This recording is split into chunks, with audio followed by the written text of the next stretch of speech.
कांगड़ा जिले के उपमंडल देहरा की डाडासीबा तहसील के ग्राम पंचायत बह में मंगलवार को आसमानी बिजली गिरने से 3 घरों को भारी नुकसान हुआ। इस दुर्घटना में रीना देवी, पत्नी सतीश कुमार, उनका बेटा 15 वर्षीय सौरभ व 17 वर्षीय आरती घायल हो गए। वहीं एक पालतू कुत्ते की मौके पर ही मौत हो गई। हादसे में मकानों की दीवारों में दरारें आ गई और बिजली उपकरण जलकर खराब हो गए। पीड़ित परिवारों को लगभग 3 लाख रुपए का नुकसान हुआ है। तीनों घायलों को देर रात सिविल अस्पताल देहरा में दाखिल कराया गया है। घायलों का इलाज चल रहा है। इनके गले व बाजू पर आसमानी बिजली गिरने के कारण चोटें लगी थी और यह डरे हुए हैं। जानकारी के अनुसार कशालू राम, विधि चंद और फतेह सिंह के घरों पर अचानक तेज गर्जना के साथ आसमानी बिजली गिरी। इससे घरों में लगे बिजली उपकरणों में आग लग गई और पूरे इलाके में अफरातफरी मच गई। विधायक देहरा कमलेश ठाकुर ने भी फोन पर घायलों का हाल जाना व नुकसान की यथास्थिति का जायजा भी लिया। घायल रीना देवी ने बताया कि घटना के समय वह घर में काम कर रही थी। अचानक तेज धमाका हुआ और घर में लगे टीवी, फ्रिज और अन्य बिजली उपकरणों से धुआं निकलने लगा। कुछ ही पलों में पूरे घर की बिजली ठप हो गई। उनका बेटा सौरभ भी घायल हो गया। वहीं भतीजी आरती भी घायल हो गई। अब देहरा सिविल अस्पताल में इलाज चल रहा है। घटना की सूचना मिलते ही डाडासीबा तहसीलदार बीरबल मौके पर पहुंचे और स्थिति का जायजा लिया। उन्होंने पीड़ित परिवारों को फौरी राहत प्रदान की और उच्च अधिकारियों को रिपोर्ट भेज दी।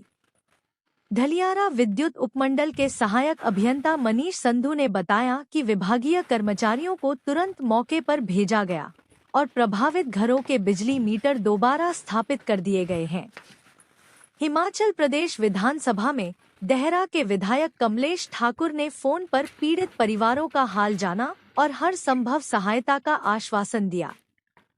चूंकि विधायक शिमला में थे, इसलिए उनके प्रतिनिधि कांग्रेस कार्यकर्ता राजकुमार, परपिंदर सिंह और शक्ति सिंह अस्पताल पहुंचे।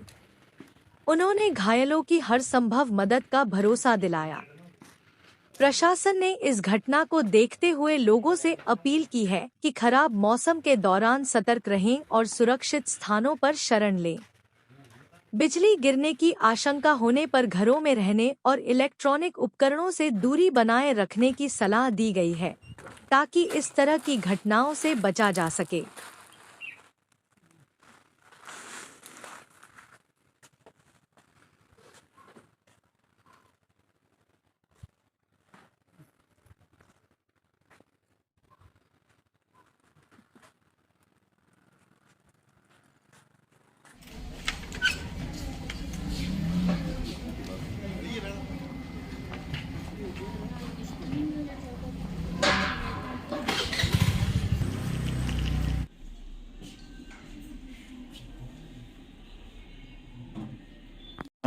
सौरभ, ये क्या हुआ था ये कल?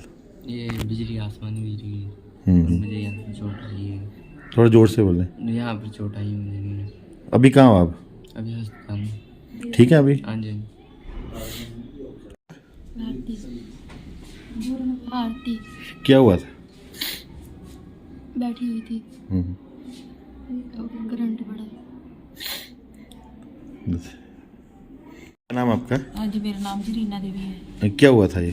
सर, हमारे घर में ना जो आसमानी बिजली पड़ती है उससे ब्लास्ट हुआ। वो पड़ी हमारे घर पर ना, सभी दीवारें धूरे टूट गई हैं। घर का बड़ा नुकसान हुआ हमारा। और मुझे भी यहाँ पर चोट आई है, बच्चों को भी आई है थोड़ी थोड़ी चोट ना। हाँ जी, हमारी देखभाल की, उन्होंने बड़ी मदद की थी हमारी। ये कितने बजे हुआ था हादसा और क्या क्या हुआ था? इस जो 12:30 के बीच में हुआ था। दोपहर में? हाँ जी, दोपहर में थोड़ी थोड़ी बारिश लगी हुई थी तभी ना एकदम से ब्लास्ट हुआ और हमारा जो टीवी है, फ्रिज है, उसमें से धुआं निकलने लग पड़ा और टीवी ऊपर से नीचे गिर गई।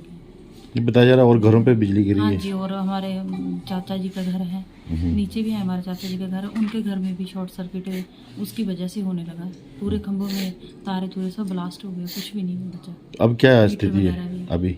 अभी स्थिति भी है ऐसी है, ठीक है। वैसे कल बिजली विभाग वाले आए थे, मीटर वूटर लगा दिए उन्होंने, और मैडम के भी आदमी आए हुए थे। अब हॉस्पिटल में आज? हाँ जी, आज भी आए हुए हैं, हमारे पूछ रहे हैं हमसे बार बार देखभाल कर रहे हैं। मैडम जी ने फ़ोन पे भी बात की मुझसे। किसने? मैडम जी ने, कमलेश ठाकुर विधायक। हाँ जी, हाँ जी। कल दोपहर को 12:30 के करीब ना जी बह से मेरे को एक फ़ोन आया। फ़ोन था हमारे बूथ इंचार्ज के वकील शर्मा जी का।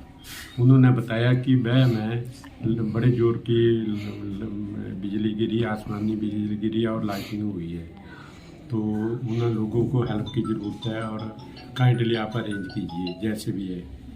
तो मैंने तो पहले वहाँ पे फ़ोन लिया तो फ़ोन मिला नहीं। उसके बाद मैंने विधायक कमलेश ठाकुर जो उनकी कंस्टिट्यूंसी से कल बात थे, उनसे बात की कि ऐसे ऐसे बात हो गई है। तो विधायक जी के ने लोकल प्रशासन ने एसडीएम साहब को फ़ोन किया कि फ़ौरन जाओ और उनको जो भी हेल्प है वो करो। उसके बाद मैंने बिजली विभाग के एसटीओ डलियारा को बोला कि वहाँ पर जो है तारें जा गई हैं, मीटर भी ख़राब हो गए हैं, तो आपदा है, आप जाके उसको ठीक करो। उसके बाद हमने अपनी टीम इकट्ठी की और एसटीओ अपने तहसीलदार डाडा सिब्बा से बात की। उन्होंने बोला कि मेरे को भी निर्देश हुए हैं कि मैं भी वहाँ पर जाऊँगा और देखूँगा।